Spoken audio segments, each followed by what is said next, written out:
बिस्मिल्लाहिर्रहमानिर्रहीम जी। अस्सलाम वालेकुम। अतीका खान के साथ आप लोग देख रहे हैं मेरा यूट्यूब चैनल खाना और सजाना विद अतीका, जहां पर आपको मिलती हैं ढेरों ढेर बहुत ही मज़ेदार सी और आसान सी रेसिपीज़, जिसे आप फर्स्ट टाइम भी ट्राई करें तो बहुत ही ज़बरदस्त बनती हैं। आज मैं बनाने के लिए जा रही हूँ शादियों पे बनने वाला रशियन सैलेड और उसके साथ चना और रेड किडनी बीन्स यानी कि राजमे का सैलेड जो बनता है वो आज हम तैयार करेंगे। किस तरीके से जूसी सा क्रीमी सा सैलेड जो है वो हमने तैयार करना है, बहुत ही मज़ेदार सा। पूरी वीडियो देखिएगा, पूरी टिप्स एंड ट्रिक्स के साथ आपको बताऊंगी कि किस तरीके से आपने वो सैलेड तैयार करना। सबसे पहले हम यहाँ पर फ्रूट या रशियन सैलेड जिसे आप कहते हैं वो तैयार कर लेते हैं, और उसके लिए हम यहाँ पर 1 कप के करीब क्रीम लेंगे।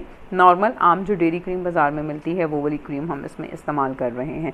1 कप के करीब मायो चला जाएगा। हाफ कप मैं अभी ऐड कर रही हूँ, हाफ कप के करीब मैं इसके अंदर बाद में ऐड करूँगी। ये डाल लें, और तकरीबन 4 टेबलस्पून के करीब मैं इसमें शुगर ऐड कर रही हूँ। पिसी हुई चीनी ऐड कर रही हूँ, आइसिंग शुगर जिसे कहते हैं। चीनी लें, आप उसको घर के अंदर पीस लें, और वो मैं 4 टेबलस्पून के करीब इसके अंदर ऐड कर रही हूँ। अब शुगर की क्वांटिटी यहाँ पर आपने अपने टेस्ट के हिसाब से इसको कम या ज़्यादा भी कर सकते हैं।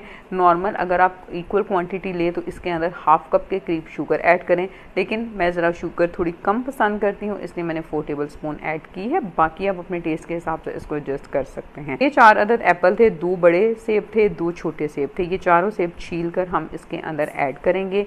मैं छिलका उतार कर इस्तेमाल कर रही हूँ। अगर आपको पसंद है छिलके के साथ तो आप वो भी इसके अंदर ऐड कर सकते हैं। क्रीम वाला अच्छी तरह से मिक्स कर लें। उसके बाद आप सेब को छील कर फ़ौरन इसके अंदर डाल दें, ताकि सेब जो हैं वो काले ना होने पाएँ। इस फ्रूट सैलेड के अंदर आप अपने टेस्ट के मुताबिक जो मौसमी फल आता है वो ऐड कर सकते हैं। बस केला ना डालिएगा, क्योंकि केले से ज़रा चाट जो है वो थोड़ी काली हो जाती है, उसका कलर जल्दी चेंज हो जाता है जी। तो ये सेब देखें मैंने काट लिए थे, वो इसके अंदर चले गए हैं। 1 कप के करीब बॉयल की हुई एल्बो मैक्रोनी हम इसके अंदर ऐड करेंगे।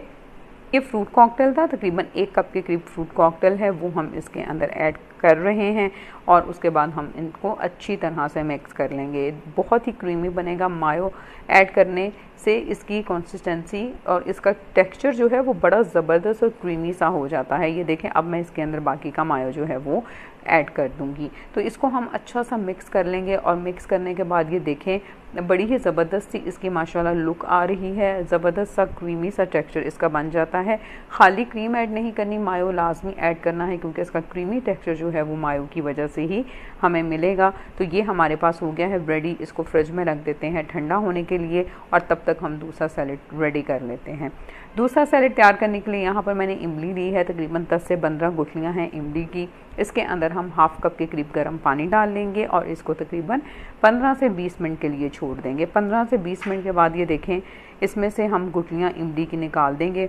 आप चाहें तो आप इसको ब्लेंडर भी कर सकते हैं, नहीं भी करें तो गर्म पानी में ये इजीली मिक्स हो जाएगी, और हमारे पास ये इमली पल्प जो है वो रेडी हो जाएगा। ये सबसे पहले हमने इमली से इसकी सॉस तैयार करनी है। यही वो सॉस है जिसकी वजह से एक तो ये चना और राजमा सैलेड बहुत ही ज़बरदस्त बनता है, और सेकंड बहुत ही जूसी ये तैयार हो जाता है। तो हम इसके अंदर ये इमली का पल्प है, इसके अंदर हाफ कप के करीब हमने केचप ऐड करनी है। चाट मसाला हमने ऐड करना है। मैं 1 टेबलस्पून के करीब इसमें चाट मसाला ऐड कर रही हूँ। आप अगर इसको बहुत स्पाइसी करना चाहते हैं तो आप इसके अंदर 3 टेबलस्पून के करीब चाट मसाला ऐड कर सकते हैं। मैं 1 टेबलस्पून के करीब चाट मसाला ऐड कर रही हूँ। हाफ़ टी स्पून के करीब लाल सुर्ख मिर्च का पाउडर। अगेन आप इसको स्पाइसी करना चाहते हैं तो आप ये लाल सुर्ख मिर्च का पाउडर उसकी क्वांटिटी को बढ़ा भी सकते हैं। हाफ़ टी स्पून के करीब इसके अंदर नमक चला जाएगा।